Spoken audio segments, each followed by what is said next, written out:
فاتقوا الله حق تقاته ولا تموتن إلا وأنتم مسلمون. يا أيها الناس اتقوا ربكم الذي خلقكم من نفس واحدة وخلق منها زوجها وبث منهما رجالا كثيرا ونساء واتقوا الله الذي تساءلون به والأرحام إن الله كان عليكم رقيبا. يا أيها الذين آمنوا اتقوا الله وقولوا قولا سديدا يصلح لكم أعمالكم ويغفر لكم ذنوبكم ومن يطع الله ورسوله فقد فاز فوزا عظيما. أعوذ بالله من الشيطان الرجيم. بسم الله الرحمن الرحيم. قاف والقرآن المجيد بل عجبوا أن جاءهم منذر منهم فقال الكافرون هذا شيء عجيب أئذا متنا وكنا ترابا ذلك رجع بعيد قد علمنا ما تنقص الأرض منهم وعندنا كتاب حفيظ بل كذبوا بالحق لما جاءهم فهم في أمر مريض. أفلم ينظروا إلى السماء فوقهم كيف بنيناها وزيناها وما لها من فروج والأرض مددناها وألقينا فيها رواسي وأنبتنا فيها من كل زوج بهيج تبصرة وذكرى لكل عبد منيب. قال الله تعالى في القرآن المجيد إن الله وملائكته يصلون على النبي يا أيها الذين آمنوا صلوا عليه وسلموا تسليما.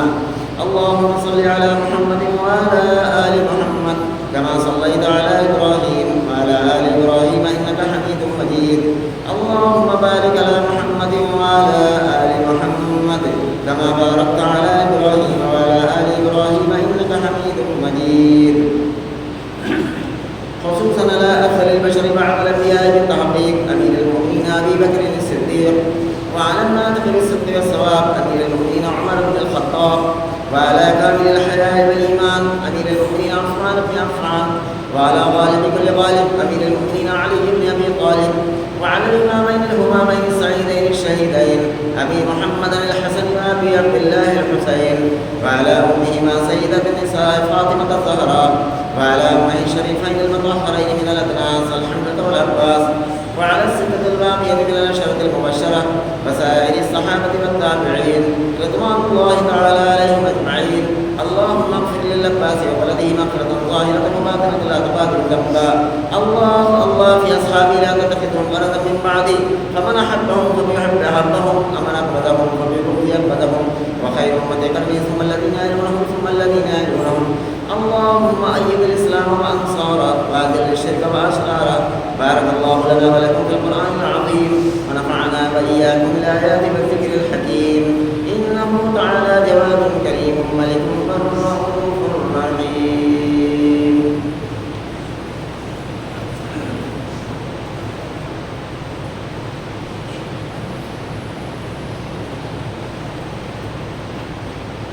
إن الحمد لله نحمده ونستعينه ونستغفره ونعوذ بالله من شرور أنفسنا ومن سيئات أعمالنا من يهده الله فلا مضل له ومن يضلل فلا هادي له وأشهد أن لا إله إلا الله وحده لا شريك له وأشهد أن محمدا عبده ورسوله. أما بعد قال الله تعالى في مواطن آخر ألم تر إلى الذي حاج إبراهيم في ربه أن آتاه الله الملك إذ قال إبراهيم ربي الذي يحيي ويميت قال أنا أحيي وأميت قال إبراهيم فإن الله يأتي بالشمس من المشرق فأت بها من المغرب فبهت الذي كفر والله لا يهدي القوم الظالمين.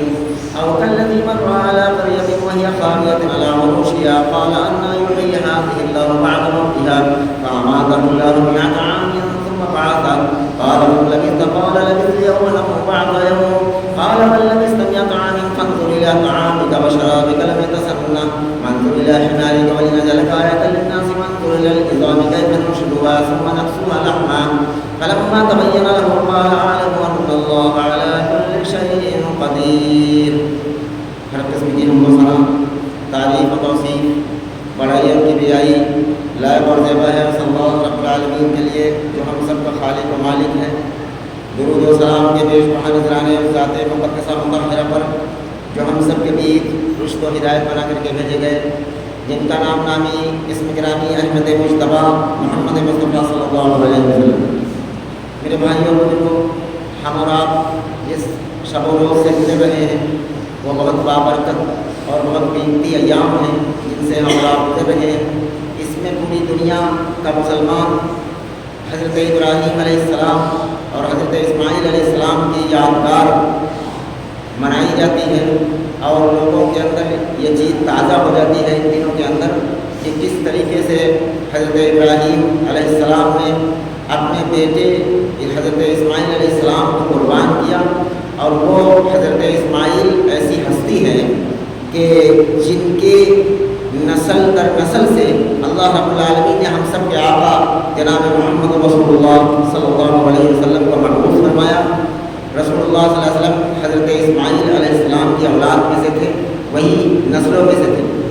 یہ اعجاز حاصل ہے سیدنا حضرت اسماعیل علیہ السلام کو، اور میں چاہتا ہوں کہ ان دنوں میں انہی آیتوں کو میں نے چنا جس میں ابراہیم علیہ السلام کے کچھ اوصاف بیان کیے ہیں اللہ رب العالمین۔ ایک نبی کی یہ شان ہوتی ہے کہ نبی اللہ کی بڑائی کے سوا نبی کے اندر کسی کی بڑائی نہیں کرتی، اور یہ ایک مومن کا سیوا ہونا چاہیے۔ مومن جب اللہ رب العالمین کی بڑائی کو پکارتا ہے، اللہ اکبر کہتا ہے، تو اس کے اندر سے ہر ایک کی بڑائی نکلتی ہوئی چل جاتی ہے، اور دل کے اندر ایک ہی چیز رہ نہیں سکتی، یا پھر اللہ کی بڑائی پوری طرح اتر جائے انسان کے اندر، یا پھر دوسرے لوگوں کی یا کسی اور چیزوں کی بڑائی اس کے اندر آ جائے۔ ایمان کا تقاضا یہ ہے کہ اللہ کی بڑائی اور جیسا کہ اس کی شان کے مطابق ہے ویسی بڑائی کسی کے اندر نہ ہونا چاہیے، ورنہ ایمان خطرے میں ہے۔ اللہ کی جو بڑائی ہے وہ جب مومن کے اندر اتر جاتی ہے تو کسی اور چیز کی بڑائی میں داخل نہیں ہوتی۔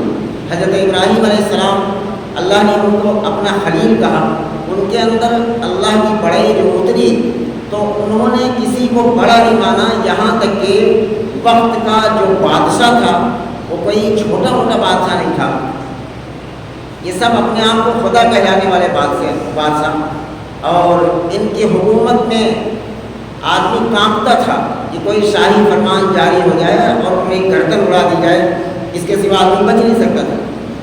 نمرود کی حکومت میں حضرت ابراہیم علیہ السلام نے جس طریقے سے نمرود کو دعوت دیا، ایک نبی بار نبوت سر پہ اٹھانا سب کے بس کی بات نہیں، نبی کی یہ شان ہوتی ہے چاہے کتنا بڑا انسان ہو، اللہ کا پیغام اس کو پہنچا کر رہے گا۔ نبی اسی لیے بھیجا جاتا ہے دنیا کے اندر۔ ہم اور آپ تو ڈر جاتے ہیں کسی بڑے آدمی کے خلاف کوئی مسئلہ بیان کرتے ہوئے، آج بڑے سے بڑا مولوی دبتا، لیکن نبی کی یہ کوالٹی ہوتی ہے وقت کا بادشاہ ہو اس کے خلاف صرف وہ بولنا نہیں بلکہ آمنے سامنے جا کر بات کرنا۔ اس آیت کریمہ کے اندر اللہ رب العالمین نے اسی کا تذکرہ فرمایا، الم تر الی الذی حاج ابراہیم، کہ کیا تم نے اسے نہیں دیکھا کہ جو سلطنت کا مالک تھا حضرت ابراہیم علیہ السلام سے جھگڑ رہا تھا، حضرت ابراہیم علیہ السلام سے اپنے رب کے بارے میں جھگڑ رہا۔ الم تر الی الذی حاج ابراہیم فی ربی ان آتاہ اللہ الملک، اللہ نے جسے ملک کی ملکیت عطا کی تھی اور وہ وقت کے پیغمبر سے اپنے رب کے بارے میں جھگڑا کر رہا تھا۔ اس سے پتہ چلتا ہے کہ اللہ ملک کا مالک بناتا ہے۔ کتنی بھی چالیں، کتنا بھی فریب کر لیا گیا ہے، اللہ کو منظور نہ ہو تو چناؤ میں وہ شخص جیتتا نہیں، جیتتا وہی ہے اللہ عطا اللہ الملک، جسے ملکیت اللہ عطا فرمانا چاہتا ہے۔ اور فرمایا کہ ابراہیم علیہ السلام نے جب بات شروع کی تو فرمایا کہ اذ قال ابراہیم ربی الذی یحیی و یمیت، میرا رب وہ ہے جو مارتا ہے اور جلاتا ہے۔ اس نے کہا، نمرود نے کہا قال انا احیی و امیت، وہ یہ بڑی بات ہے میں خود مارتا اور جلاتا ہوں۔ یہ کوئی کہانی نہیں ہے، اللہ کا کلام ہے۔ سورہ بقرہ کی آیت نمبر 157، آیت نمبر 158، تو اس نے کہا قال انا احیی و امیت، میں خود مارتا اور جلاتا ہوں۔ اور اس آیت کریمہ کے اندر اس چیز کا ذکر تو نہیں ہے، لیکن مفسرین نے لکھا ہے کہ اس نے اپنے قید خانے سے ایک اس شخص کو بلایا جس کو پھانسی دینا تھا، جس کو قتل کرنا تھا، اسے آزاد کر دیا، اور جسے آزاد کرنا تھا اسے قتل کر دیا، اور کہا دیکھو میں بھی یہ کرتا ہوں، جس کو مرنا تھا اس کو ہم نے جینے کا موقع دیا، اور جس کو جینا تھا اس کو ہم نے مار دیا۔ یہ بات یہ کام میں بھی کر لیتا ہوں۔ اللہ کی یہ کون سی خاص صفت ہے؟ ابراہیم علیہ السلام کا انداز دیکھیے، انہوں نے سوچا کہ یہ اتنا بڑا کافر ہے، یہ اس طریقے سے نہیں مانے گا، اس کے لیے ایسی دلیل ہونا چاہیے، جب آدمی نہ مانے تو اس کے لیے ایسی دلیل ہونا چاہیے جو بسلطان بین، جو مسلط ہو جائے ہر چیز پر، دماغ پھر حیران ہو جائے، اس کے بعد کوئی دلیل نہ ملے۔ ابراہیم علیہ السلام نے دوسری دلیل پیش کی۔ قال ابراہیم نے کہا فإن اللہ یأتی بالشمس من المشرق فأتی بها من المغرب، یہ دوسری دلیل ہے۔ کہا میرا رب سورج کو مشرق سے نکالتا ہے، پورب سے نکالتا ہے، اگر تو اپنے آپ کو بڑا سمجھتا ہے فأتی بها من المغرب، تو مغرب سے سورج کو نکال دے۔ اب اس دلیل کے سامنے کون سی چلے؟ فبہت الذی کفر، انکار کرنے والا حیرت زدہ ہو گیا۔ اللہ لا یہدی القوم الظالمین، اللہ ایسے ظالم لوگوں کو ہدایت نہیں دیتا ہے جو وقت کے پیغمبر کے سمجھانے سے بھی نہ مانے۔ آج کے دور میں کوئی سمجھانا چاہے تو ایسے لوگ کیا مانیں گے؟ اور یہ ابراہیم علیہ السلام کا ایک مختصر سا واقعہ اس آیت کریمہ کے اندر سورہ بقرہ کی آیت نمبر 158 پر اللہ رب العالمین نے بیان فرمایا۔ اور آگے اللہ نے اپنی قدرت کا ایک معجزے کو بیان فرمایا۔ او کالذی مر علی قریۃ وہی خاویۃ علی عروشها، جب اس شخص کا واقعہ، اس شخص کو دیکھیے کہ جس کا گزر ایسی بستی پر ہوا کہ جس کی چھتیں آندے ہوئے زمین پر پڑی ہوئی تھی۔ اب یہ کون شخص تھا؟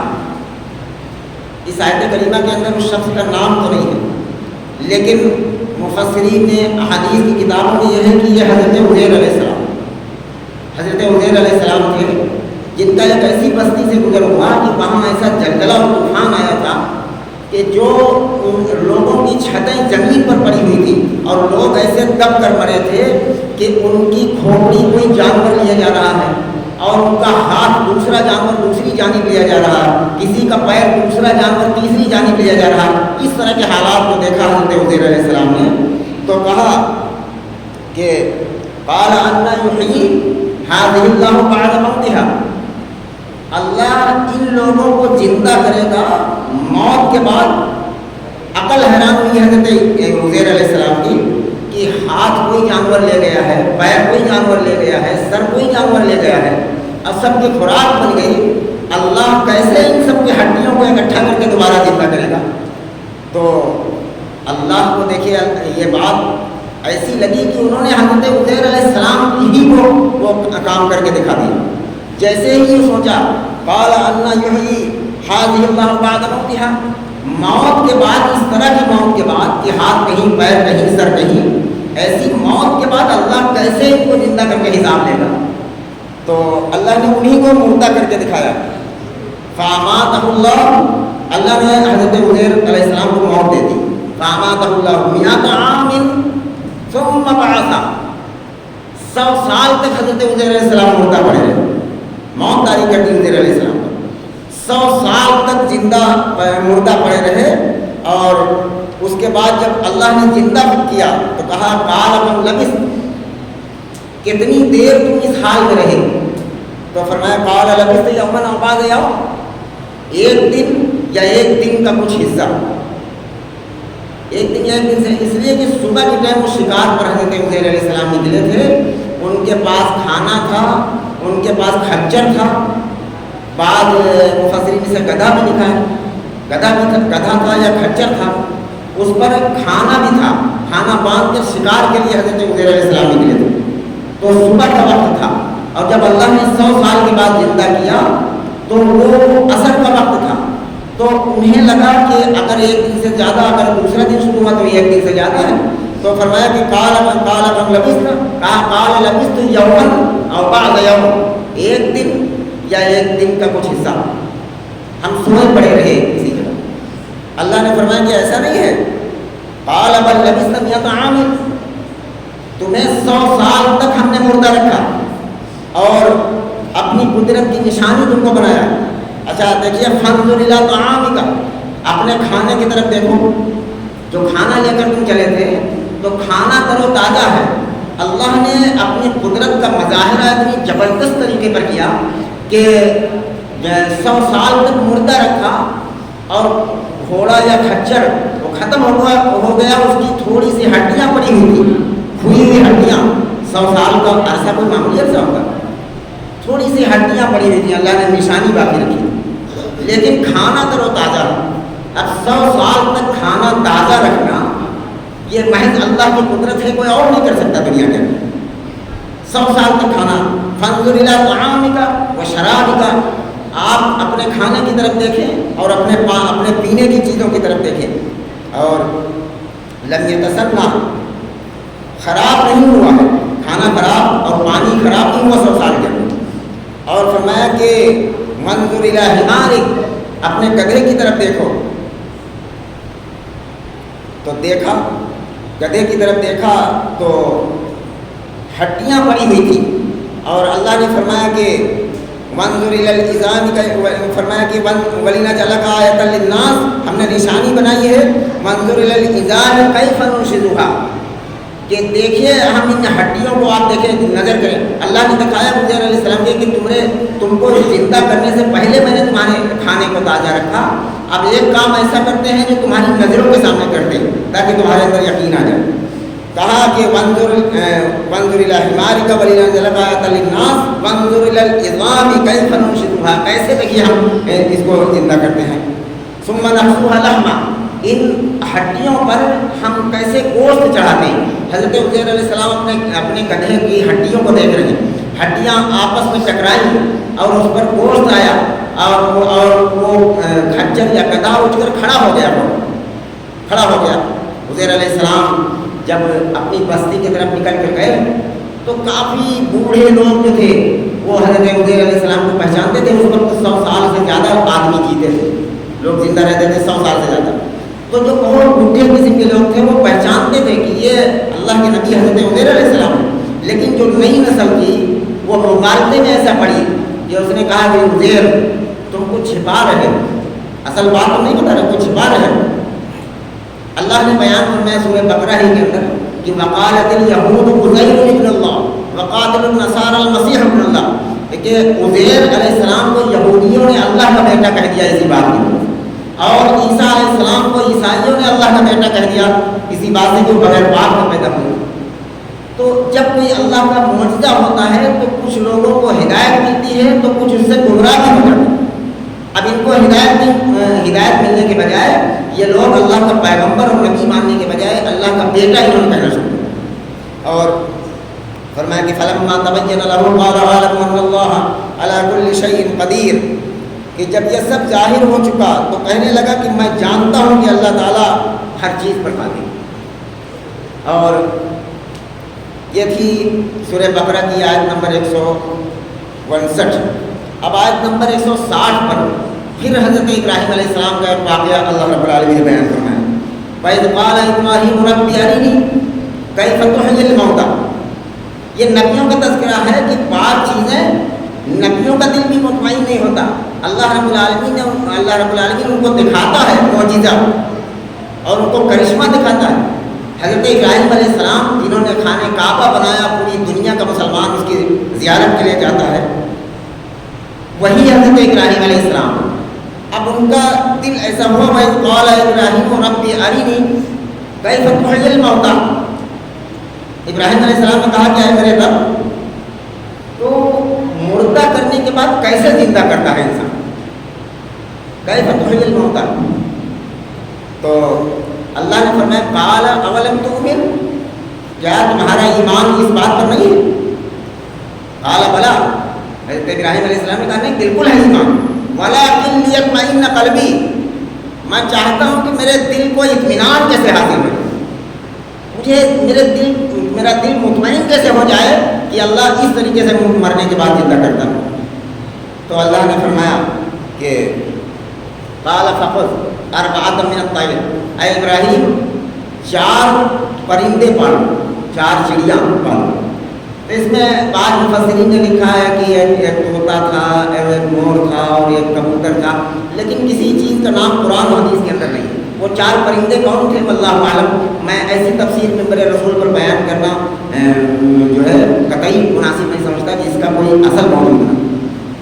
اس میں کسی پرندے کا نام نہیں. قال فخذ اربعۃ من الطیر، 4 پرندے اے ابراہیم ایسے پالو تو جن کو فصرہن الیک، تم اتنا ہلا لو ان کو کہ جب ان پرندوں کا نام بھی رکھو، احادیث کی کتابوں کے اندر ان پرندوں کا نام رکھو، اور جب وہ اڑنے چلے جائیں اور ان کو نام لے کر پکارو تمہارے پاس آ جائیں. تم ان کو دانا چگانا شروع کرو، جب تم نام لے کر پکارو تمہارے پاس آ جائیں. اتنا ہل جائے وہ 4 چڑیا، 4 پرندے.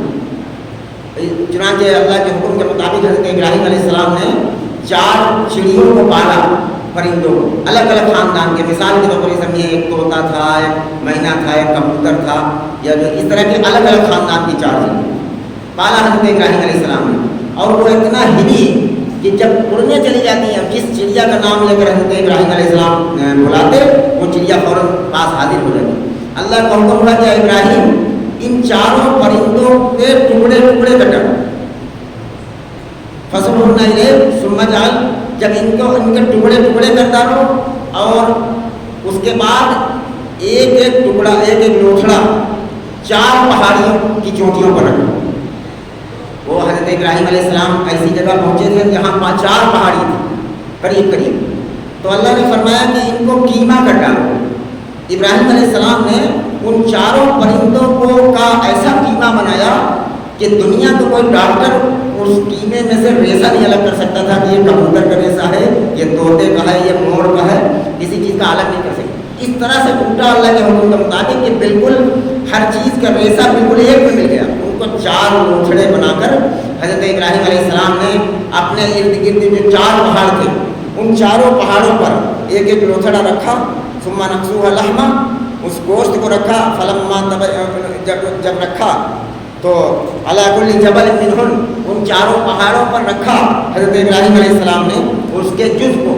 اور اس کے بعد جب رکھ دیا تو اللہ رب العالمین نے کہا کہ ابراہیم اپنے پرندوں کو پکارو نام لے کر. حضرت ابراہیم علیہ السلام نے ایک پرندے کو پکارا، وہ ان کے قدموں میں حاضر ہوا، دانا چھوڑا، چگنا شروع کر دیا. دوسرے کو پکارا، دوسرا آیا، وہ دانا چگنا شروع کر دیا. تیسرے کو پکارا، چوتھے کو پکارا. 4 پرندے جیسے تھے اسی طریقے سے دوبارہ ان کے پاس واپس آ گئے اور دانا چگنا شروع کیا. تو حضرت ابراہیم علیہ السلام نے کہا کہ وَعَلَمْ أَنَّ اللَّهَ عَزِيزٌ حَكِيمٌ، مجھے اس بات کا علم ہوا کہ اللہ رب العالمین اتنا زبردست حکمت والا ہے کہ جو چاہے اللہ رب العالمین کر سکتا ہے. اللہ اپنی قدرت کو اپنی قدرت سے آشنا کرانا چاہتے تھے نبیوں کو کہ نبی اس بات کو مان لے، اچھی طرح جان لے، تاکہ لوگوں کو سمجھانا آسان ہو جائے کہ دیکھو اللہ اسی طریقے سے جب زندگی میں اپنے کوئی آدمی اعمال کرتا ہے اور اس کو دوبارہ زندہ کر کے حساب کتاب اللہ رب العالمین اسی طریقے سے لیتا. چاہے کروڑوں سال مرے ہوئے ہو، قبر کا نشان بن چکا ہو، قبر کے جہاں دفن کیا گیا تھا وہ اتنی مٹی بھی بہ چکی ہو، لیکن اللہ کے لیے کوئی مشکل کام نہیں. جس طریقے سے حضرت ابراہیم علیہ السلام نے ان پرندوں کا قیمہ بنایا، اس کے بعد جیسے ہی نام لیا وہ پرندہ سامنے حاضر ہے. یہ اللہ کا معجزہ ہے. کوئی دنیا کی طاقت اس طرح کا کام نہیں کر سکتی. اللہ اسی طریقے نبیوں کے ذریعے اپنی قدرت کو سمجھانا چاہتے ہیں. لیکن اتنا ہونے کے باوجود اب یہ حضرت ابراہیم علیہ السلام کا اصل جو مقصد ہے دنیا میں آنے کا اور لوگوں کو سمجھانے کا، میں اس کو بیان کر رہا ہوں. صحیح بخاری کی روایت ہے. آپ سب یہ جانتے ہیں کہ حضرت ابراہیم علیہ السلام کے باپ آزر نام تھا. وہ بت بنا کر بیچا کرتے تھے اور بتوں کی پوجا بھی کرتے تھے. اگر اللہ کے ساتھ شرک کرنا انسان کے اندر ہے تو کوئی طاقت اسے جہنم سے نہیں بچا سکتی. جہنم سے کوئی نہیں بچا سکتا. جیسے کہ رسول اللہ صلی اللہ علیہ وسلم کے بارے میں ہم سب پڑھتے اور سنتے رہتے ہیں کہ قیامت کے دن سارے نبی حضرت آدم علیہ السلام سے لے کر حضرت عیسیٰ علیہ السلام تک سارے نبی انکار کر جائیں گے. نفسی نفسی، آج ہمیں اپنی پڑی ہے، مجھ سے یہ غلطی ہوئی تھی، کوئی کہے گا مجھ سے یہ غلطی ہوئی. تفصیلی بہت لمبی حدیث ہے.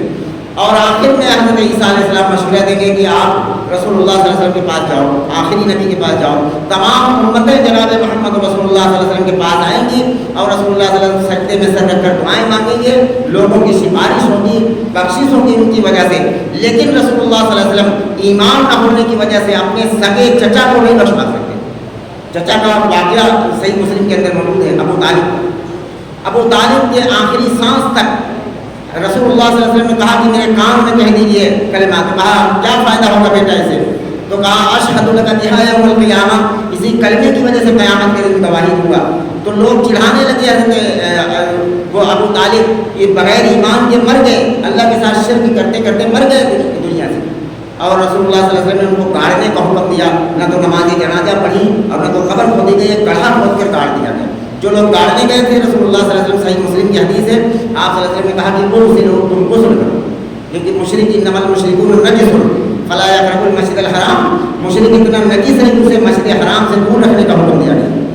تو رسول اللہ صلی اللہ علیہ وسلم کی شفاعت ان کے چچا کو حاصل نہیں ہو سکتی۔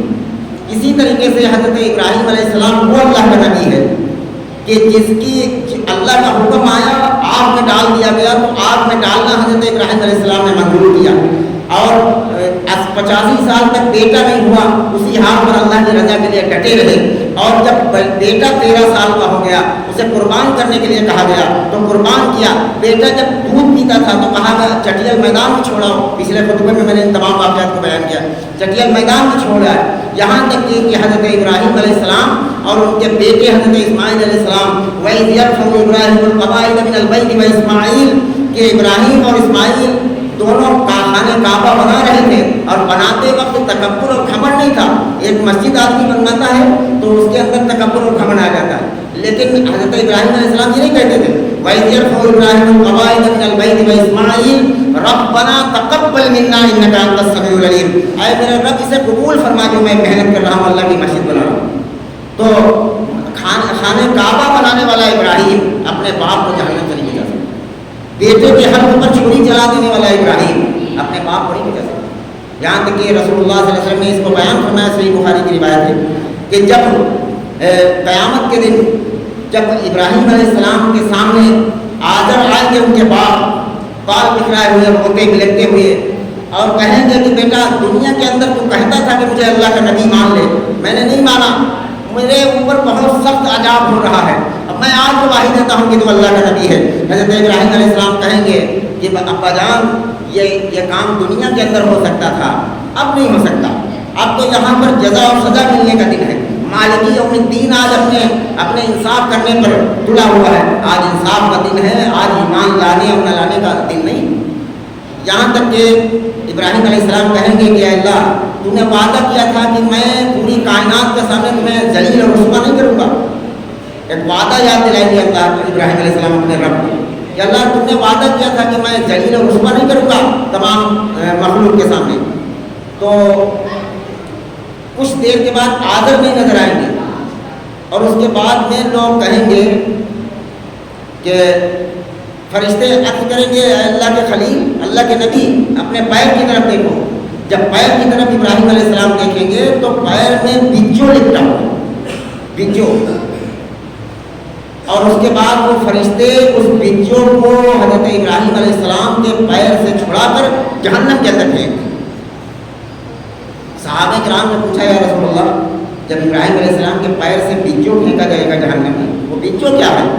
تو رسول اللہ صلی اللہ علیہ وسلم نے کہا کہ وہ بجو حضرت ابراہیم علیہ السلام کے باپ آدم ہیں، اس لیے کہ مشرک کی سزا جہنم ہے، وہ جہنم سے بچ نہیں سکتا۔ انه من یشرک باللہ فقد حرم اللہ علیہ الجنہ، مشرک پر جنت حرام ہے، ومأواہ النار، ہمیشہ وہ جہنم کے آگ میں رہے، کبھی نکل نہیں سکتا۔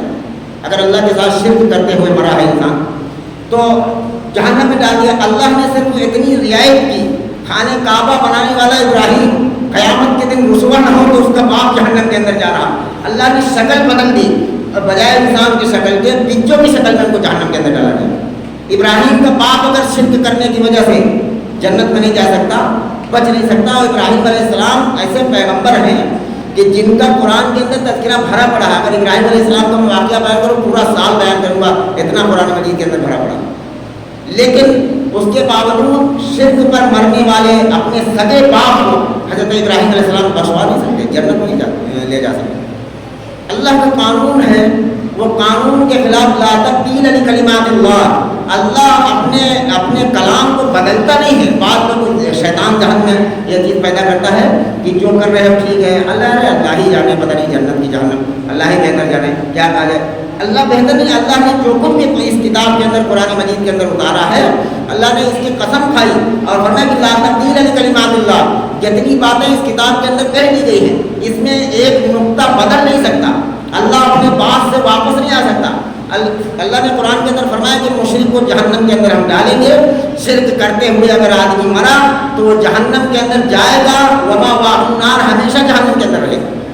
وما للظالمین من انصار، ایسے ظالموں کا قیامت کے دن کوئی یار و مددگار نہیں ہوگا۔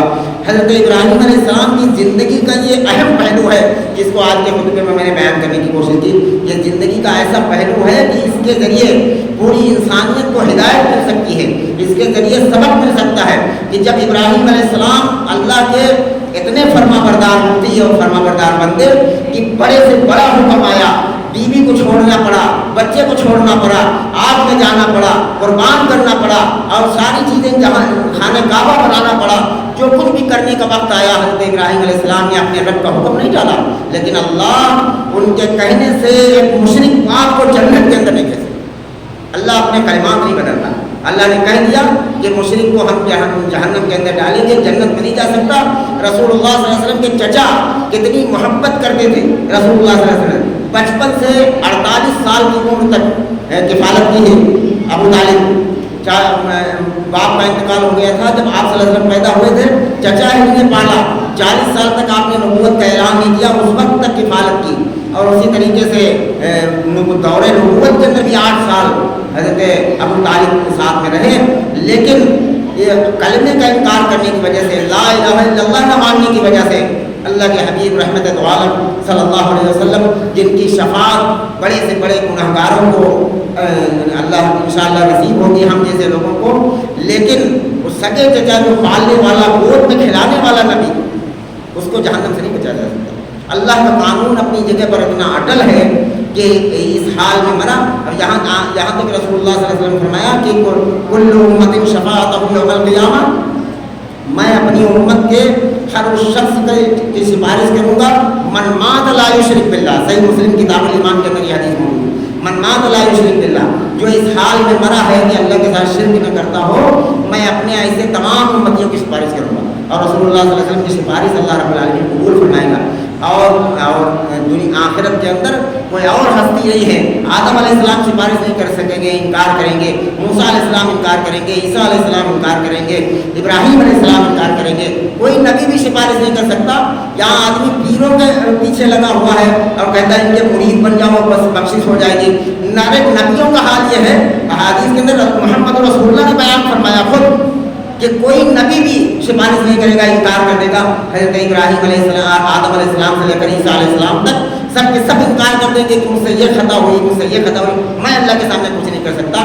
یہ مقام اور اعجاز حاصل ہے ہم سب کے آقا جناب محمد رسول اللہ صلی اللہ علیہ وسلم۔ اسی لیے کہا جاتا ہے کہ ہر عمل نبی کے طریقے پر کرنے کی کوشش کرو، چاہے وہ قربانی ہو، چاہے وہ عیدین کی نماز ہو، چاہے کوئی بھی چیز ہو، کوئی عمل ہو، ہر چیز میں تحقیق کی جائے گی یہ نبی کے طریقے کے مطابق ہے نہیں ہے۔ اس لیے قیامت کے دن اگر نبی کی شفاعت چاہتے ہو، نبی کی سفارش چاہتے ہو کہ ہم گنہگار ہیں، نبی کی سفارش ہمارے اوپر لگ جائے، ہم جہنم سے بچ جائیں، تو پھر نبی کے طریقے کو دنیا کے اندر اپناؤ۔